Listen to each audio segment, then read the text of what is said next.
8장 1절부터 11절 같이 읽습니다. 시작. 지혜가 부르지 아니하느냐, 명철이 소리를 높이지 아니하느냐. 그가 길가의 높은 곳과 내거리에 서며 성문 곁과 문 어귀와 여러 출입하는 문에서 불러 이르되, 사람들아 내가 너희를 부르며 내가 인자들에게 소리를 높이노라. 어리석은 자들아 너희는 명철할지니라. 미련한 자들아 너희는 마음이 밝을지니라. 너희는 돌을 지어다 내가 가장 선한 것을 말하리라. 내 입술을 열어 정직을 내리라. 내 입은 진리를 말하며 내 입술은 악을 미워하느니라. 내 입의 말은 다 어려운 자 그 가운데에 굽은 것과 계획한 것이 없나니 이는 다 총명 있는 자가 밝게 하는 바요 지식 얻은 자가 정직하게 여기는 바니라. 너희가 은을 받지 말고 나의 훈계를 받으며 정금보다 지식을 얻으라. 대저 지혜는 진주보다 나음으로 원하는 모든 것을 이에 비교할 수 없음이니라. 아멘.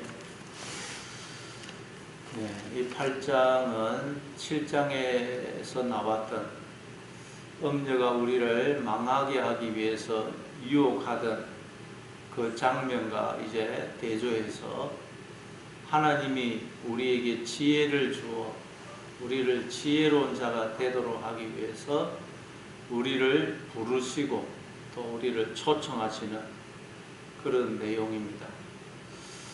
1절에 보니까 지혜가 부르지 아니하느냐, 명철이 소리를 높이지 아니하느냐. 이와 비슷한 내용이 잠언서 1장 20절에 보면 이미 나왔죠. 지혜가 길거리에서 부르며 광장에서 소리를 높이며 쭉 나왔습니다. 하나님을 지혜로 설명을 하고 있어요. 지혜.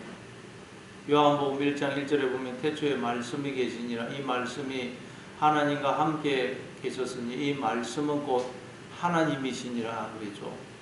하나님을 말씀으로 설명을 했는데 잠언서에서는 하나님을 지혜로 설명을 하고 있습니다.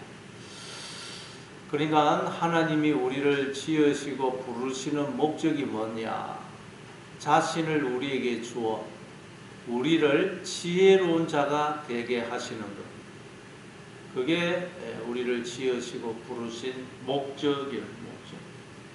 하나님이 우리를 향한 뜻은 우리가 지혜를 얻어서 지혜로운 자가 되는 것. 여러분, 우리는 잠시 이 땅에 보냄을 받아 양육의 인생을 살고 있다 그랬죠. 그 양육의 내용은 하나님이 어떤 분이신지를 알아서 하나님을 그대로 본받은 하나님의 자녀가 되는 것이라 그랬죠. 근데 하나님을 그대로 본받은 하나님의 자녀란 바로 지혜로운 자를 말해요. 지혜로운 자. 성경에 보면 이 지혜로운 자에 대해서도 많이 나오죠. 지혜로운 자. 예수님이 마태복음 5장부터 7장까지 산상수훈의 말씀을 말씀하시죠. 그래놓고 7장에 보면 예수님이 뭐라 그러냐. 그러므로 누구든지 나의 이 말을 듣고 행하는 자는 그 집을 반석 위에 세운 지혜로운 사람 같으리니. 지혜로운 사람. 예수님이 우리에게 산상수훈의 말씀을 들려주신 것은 우리가 그 말씀을 듣고 지혜로운 자가 되라고 그렇게 말씀을 하셨다는 거예요. 지혜로운 자. 하나님은 우리가 지혜로운 자가 되기를 원하세요. 그래서 오늘 본문에도 보면 1절 지혜가 부르지 아니하느냐, 명철이 소리를 높이지 아니하느냐. 지혜가 소리를 높여서 우리를 부르고 있다는 거예요. 왜? 모든 인간들이 듣고 지혜로워져라고 하나님이 소리를 높여서 우리를 부르시고 말씀하고 계시다는 거예요. 그러니까 누구든지 이 소리를 들을 수 있다는 거예요. 앞에서 음녀는 조용히 이야기했죠. 조용히 그냥 이야기했지만 하나님은 소리를 높여서 말씀하고 계세요. 근데 왜 우리가 그 소리를 못 듣고 있느냐? 기가 먹어서 못 듣고 있다는 거예요. 예수님도 세례를 받으시고 물에서 올라오시니까 하늘이 열리고 하늘에서 음성이 들리죠. 이는 내 사랑하는 아들이요 내가 기뻐하는 자니라. 하나님은 끊임없이 우리에게 말씀을 하고 계시다는 거예요. 지금도 우리에게 말씀하고 계세요. 그런데 우리가 그 소리를 못 듣고 있는 이유는 귀가 먹었어요. 말을 못 듣고 있다. 그래서 이제 하나님은, 이제 우리는 그 소리를 듣죠. 이제 하나님 우리를 소리로 삼아서 말씀하기를 원하십니다. 세상 사람들은 하나님의 음성을 못 듣고 있습니다. 그래서 이제 하나님은 우리를 소리로 삼아 저들에게 말씀하기를 원하세요. 그래서 세례 요한이 나는 광야에서 외치는 자의 소리다. 여러분, 하나님의 오늘도 소리를 들으시고 또 하나님의 소리가 되시는 여러분 되시기를 바랍니다. 2절에 보니까 그가 길가의 높은 곳과 내거리에 서며 성문곁과 문어기와 여러 출입하는 문에서 불러 이르되. 하나님은 어디에서 우리에게 말씀을 하시고 우리를 부르고 계시느냐? 길가의 높은 곳, 내거리, 성문곁, 문어기, 여러 출입하는 문. 그러니까 하나님은 공개된 장소에서 우리를 부르고 계시다. 모든 곳에서 우리를 부르고 계세요. 앞에서 엄녀는 어디서 유혹을 했죠? 거기 7장 8절에 보면 그가 거리를 쳤냐 엄녀의 골목 모퉁이로 가까이 하여 그의 집 쪽으로 가는데 저물때 황혼때 깊은 밤 흑암 중이라. 골목 모퉁이, 엄이란 곳에서 엄녀는 이야기를 합니다. 그러나 하나님은 공개된 장소 모든 곳에서 우리에게 말씀을 하고 계시다는 거예요. 그러니까 여러분, 진리는, 십자가의 복음은, 지혜는 여러분 공개되어 있다는 거예요. 다 공개되어 있습니다. 십자가의 복음이 다 공개되어 있습니다.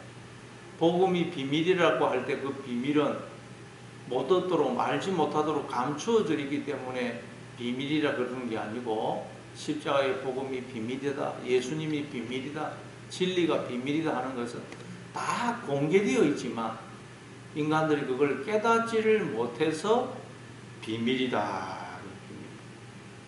하나님은 여러분 모든 인간들이 이 지혜를 가져서 지혜로운 자가 되기를 원해서 공개적으로 말씀하시고 공개적으로 다 드러내어 있다는 거예요. 우리가 눈이 열리고 귀가 열리면 그 소리를 듣고 그 하나님의 영광을 볼 수가 있다는 거예요. 그래서 하나님은 공개적으로 모든 인간들이 들으라고 말씀하고 계시고 모든 인간들이 볼 수 있도록 다 하나님의 영광을 지금 드러내고 계시다는 거예요. 그런데 인간들이 소경이고 기머거리고 깨닫는 마음이 없어서 그 소리를 들어도 그게 하나님의 소리인지를 모르고 보아도 그게 보배인지를 모르고 깨닫지를 못하고 있다는 거예요. 그래서 마태복음 13장에 보면 예수님은 천국은 밭에 감추인 보화와 같다 그러죠. 천국은 밭에 감추인 보화와 같다는 거예요. 왜 보화와 같다? 감추인 보화와 같느냐? 천국이 보배가 땅속 쫙 깊이 파묻혀 있어서 감추인 보화와 같다는 말이 아니고, 보배가 땅에 널브러져 있는데 사람들이 그걸 보면서도 그게 보배인 줄을 몰라서 천국은 밭에 감추인 보화와 같다 그러는 거예요. 널브러져 있어요, 여러분. 그런데도 그걸 보고 만지고 하면서도 그게 보배인 줄 모른다는 거예요. 여러분, 우리는 지금 하나님 나라 안에 들어와 있고 하나님이 다 준비해 놓은 밥상을 먹고 마시면서, 생명과 복을 먹고 마시면서 우리가 살고 있어요. 그런데도 인간들이 하나님 나라에 들어와 있고 하나님이 다 펼쳐놓은, 준비해 놓은 밥상에서 음식을 먹으면서도 이게 저절로 있다, 존재한다고 그렇게 이야기하죠. 그걸 보면서도 그 밥상을 다 차려놨는데 하나님 모든 걸 준비해 놓은데 하나님 나라에 들어와가지고, 그러면서도 내가 하나님 나라 안에 들어와 있다, 이걸 다 하나님이 준비해 놓았다 라는 것을 모른다는 거예요. 오늘 다 인간들이 저절로 존재한다고 이야기하지 않습니까? 이게 인간이라는 거예요, 인간. 또 4절에 보니까 사람들아 내가 너희를 부르며 내가 인자들에게 소리를 높이노라. 하나님이 우리를 부르시면 또 소리를 높이신다. 들으라고. 왜요? 믿음은 들으면서 나거든요. 그래서 들으라고 하나님이 지금 소리를 높여서 말씀하고 있습니다. 예. 그리고 5절에 보니까 어리석은 자들아 너희는 명철할지니라, 미련한 자들아 너희는 마음이 밝을지니라. 하나님이 우리를 향하여 어리석은 자들아 또 미련한 자들아 그렇게 말씀을 하고 있습니다. 왜 우리가 어리석고 미련합니까?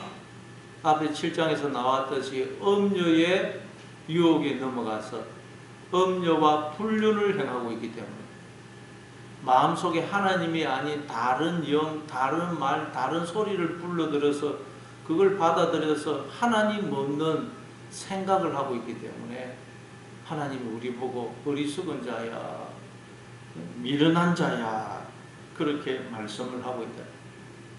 그러면 우리 생각에, 우리의 그 생각 속에 하나님이 계시지 않다. 내가 아무리 머리가 좋고 고민을 하고 야 이거 참 지혜로운 생각이다 그럴지도 몰라도 그 생각 속에 하나님이 없으면 우리는 어리석은 자가 되고 미련한 자가 된다. 그래서 시편 14편에 보면 어리석은 자는 그 마음에 이르기를 하나님이 없다 그러죠. 뭐 소리를 내어서 하나님 없다 이렇게 말을 안 하더라도 그 생각 속에 하나님이 없으면 우리는 어리석은 자라. 어리석은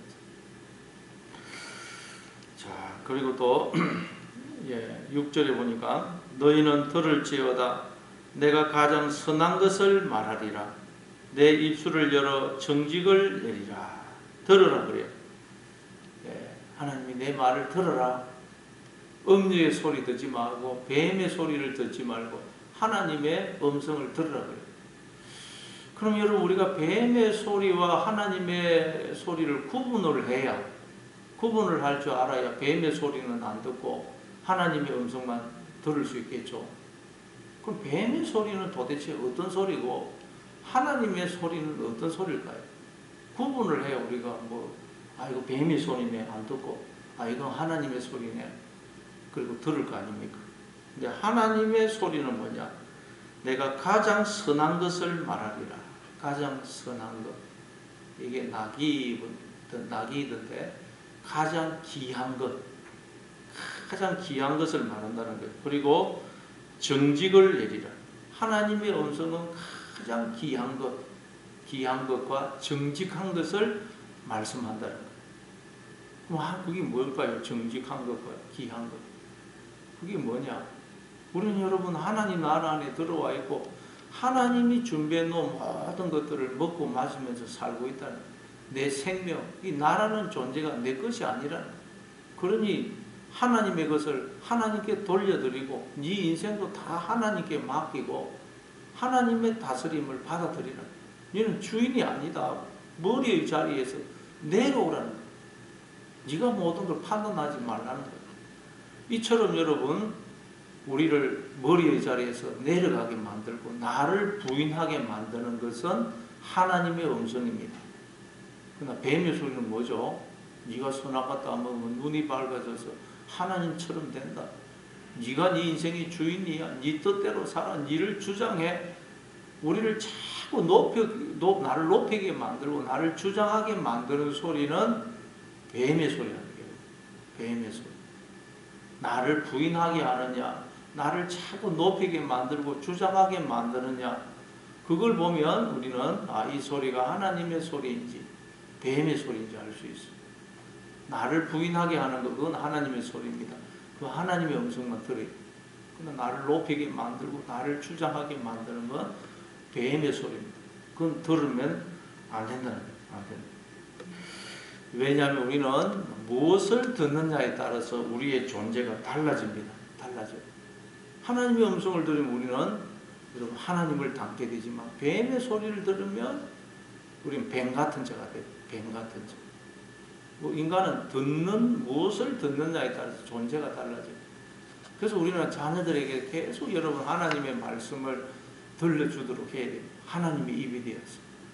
근데 우리가 하나님의 말씀을 들려주기 위해서 어떻게 될까요? 내가 죽어야 돼요. 내가 부인되지 않으면 절대 하나님의 말씀을 할 수가 없어요. 예수님도 그래서 십자가에 죽으시니까 우리 안에 성령으로 들어오시죠. 내가 부인이 돼 내가 죽어야 우리가 하나님의 입이 되어서 하나님의 말을 할 수 있어요. 그래서 우리가 자녀들에게도 하나님의 말씀을 들려줘야 자녀들이 하나님의 아들로 딸로 자라게 되는 것입니다. 그리고 또 7절 8절 보니까 내 입은 진리를 말하며 내 입술은 악을 미워하느니라. 내 입의 말은 다 어려운즉 그 가운데 굽은 것과 패역한 것이 없나니. 하나님의 말씀은 항상 진리를 말하고 악을 미워한다는 거예요. 그리고 어렵고 굽은 것과 패역한 것이 없다는 거예요.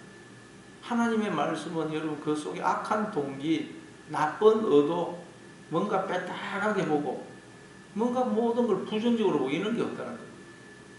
그러니까 우리도 마찬가지입니다. 우리도 하나님의 입이 되어서 하나님의 말을 해야 되는데 우리가 정말 그 사람이 지혜를 얻어서 지혜로운 자인지 안 그러면 어리석은 자인지는 뭘로 알 수 있느냐?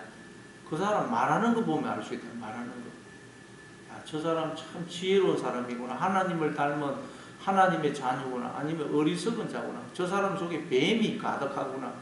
그거 뭘로 알 수 있느냐? 다른 게 아닙니다. 말하는 거 들어보면 알 수 있어요. 말하는 거.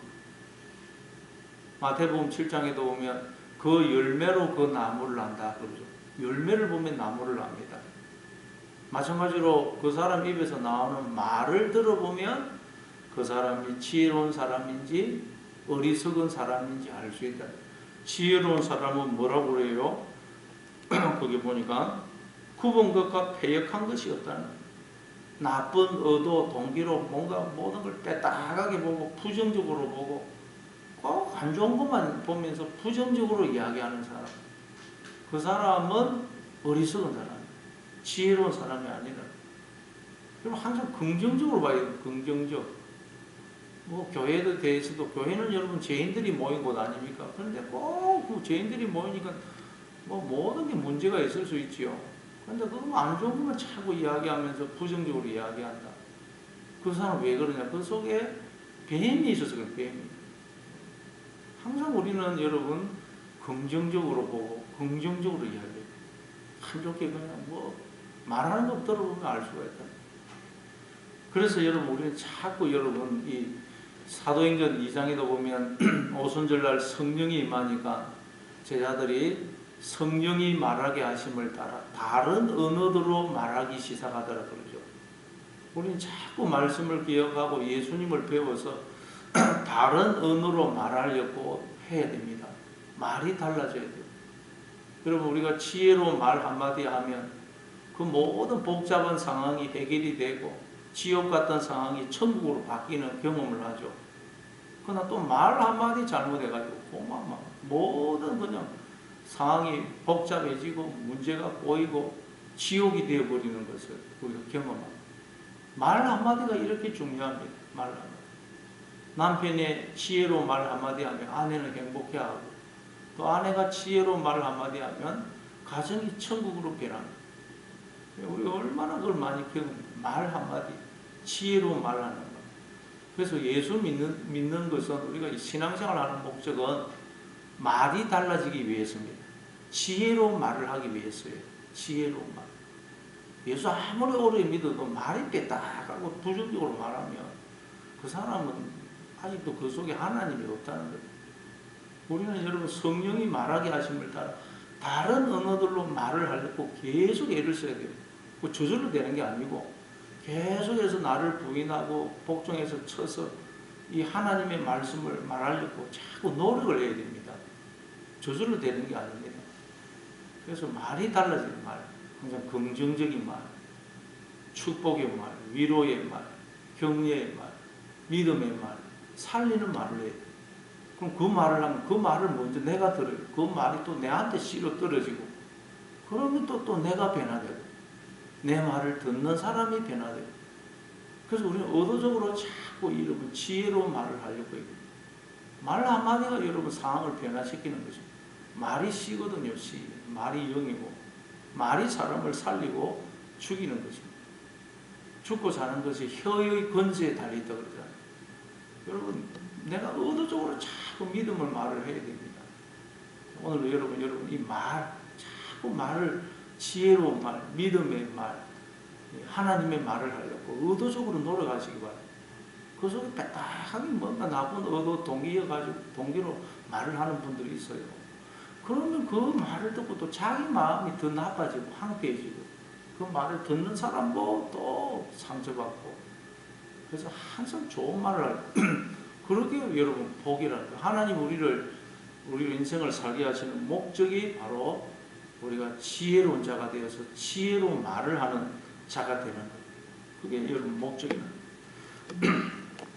또 9절에 보니까 이는 다 총명 있는 자가 밝히 아는 바요 지식 얻은 자가 정직하게 여기는 바니라. 우리가 지혜를 얻어서 지혜로운 자가 되면 알게 되는 게 뭐냐? 지혜 있는 자는 바로 이렇게 말이 달라진다는 걸 알게 된다는 거예요. 우리가 예수님을 믿게 되면 알게 되는 게 뭐냐? 아, 내 말이 달라지는구나. 이걸 알게 된다는 거예요. 예수님을 믿게 되면. 정말 하나님을 내 마음에 모시게 되면 아, 말이 달라지네. 말이. 이걸 알게 된다는 거예요. 말이 안 달라지면 그 사람은 예수 믿는 게 아니라는 거예요. 말이 달라져야 돼요. 내 말을 듣고 절망에 빠졌던 사람이 위로를 얻고 소망을 얻고 살아나야 됩니다. 근데 그 말로 상처 주고 이 사람, 그런 사람은 그 속에 하나님이 없다는 거예요. 우리 신앙생활 하는 것은 말이 달라지기 위해서. 우리가 하나님의 소리 아닙니까? 하나님의 입이고. 말이 달라지기 위해서. 또 10절에 보니까 너희가 은을 받지 말고 나의 훈계를 받으며 정금보다 지식을 얻어라. 대저 지혜는 진주보다 나음으로 원하는 모든 것을 이에 비교할 수 없습니다. 은을 받지 말고 훈계를 받고 정금보다 지식을 얻어라. 지혜는 진주보다 낫다는 거예요. 그럼 여러분 우리가 추구해야 될, 붙들어야 될 복이 뭐냐? 우리는 이 세상에서 복은 돈 많이 벌고 출세하고 성공하고 사회적인 지위가 올라가고 이게 복이죠. 그것도 물론 복은 맞습니다. 복이 아닌 게 아닙니다. 근데 그건 모조품 복이고, 모조품 복, 샘플 복이고, 진짜 복은 뭐냐? 진짜 복은 우리가 지혜를 얻어서 우리가 지혜로운 자가 되는 것. 우리의 존재가 달라지는 것. 이게 진짜 복이라는 거예요. 돈 많이 벌고 출세하고 성공, 그거는 모조품 복이고, 진짜 복은 우리의 존재가 달라지는 거. 하나님을 닮는 거. 그게 진짜 복이라는 거예요. 진짜 복. 그래서 마태복음 5장에 팔복이 나오죠. 그 팔복의 내용이 뭡니까? 전부 우리의 존재, 성품, 심령이 가난한 자는 복이 있다. 애통하는 자는 복이 있다. 온유한 자는 복이 있다. 전부 다 이 존재에 관한 복입니다. 그래서 오늘도 여러분, 오늘도 말을 하는 이 말을 성령이 말하게 하심을 따라 다른 언어로 지혜로운 말로 말을 하려고 애를 써서 그 말을 듣고 내가 변하고 또 내 말을 듣는 내 남편, 아내, 자녀가 변하는 천국으로 말을 통해서 천국을, 우리의 가정을 천국으로 바꾸신 그런 여러분 다 되시길 바랍니다.